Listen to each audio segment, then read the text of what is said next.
It is certainly not the case that diabetics need to have special food when they're eating with other people. It's really actually very straightforward to be able to eat whatever everyone else is eating.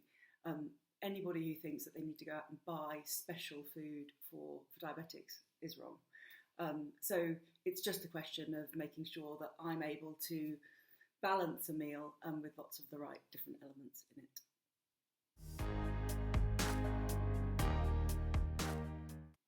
Yeah, it's a really good question, the one about whether or not you can eat 3 courses, because obviously, that's often a lot of food. And the answer is that it is possible to eat a 3-course meal. That's not something that is too much of a challenge, but it's not a great idea if all 3 of the courses have loads of carbs in them.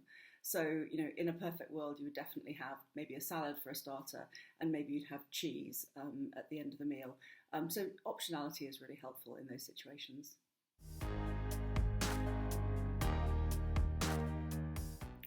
Yeah, whether or not to eat nibbles is actually quite a challenging question for a type 1 diabetic. It's not always ideal because really, what you want to be doing is having some insulin and then having a meal fairly soon afterwards. So if you are thinking about, having, a friend or a family member who's a type 1 around, maybe things like vegetable sticks and nuts and olives, those kind of things are a lot easier to handle than anything that's kind of bread or carbohydrate based.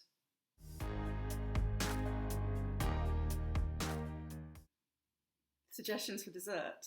Well, I think the most important thing to say is that you can still eat dessert as a type 1 diabetic, and it's not a good idea to do it all the time.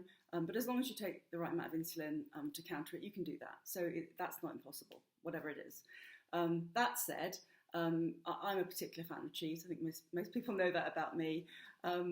And things like berries are also much more straightforward for me to handle. And the other thing we do as a family is we have deconstructed desserts sometimes, where all the kind of different ingredients are kind of separated out, like trifle ingredients or Black Forest Gâteau ingredients all separated out, and then I can kind of control things a little bit more easily.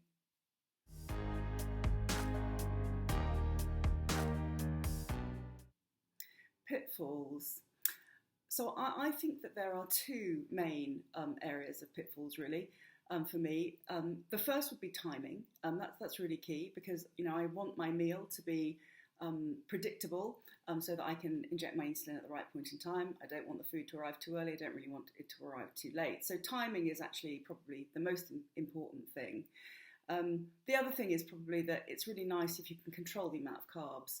So, meals that have everything kind of built in, the kind of lasagna, fish pie kind of, design meal, they're harder just because, it's difficult to kind of work out exactly, what you're eating.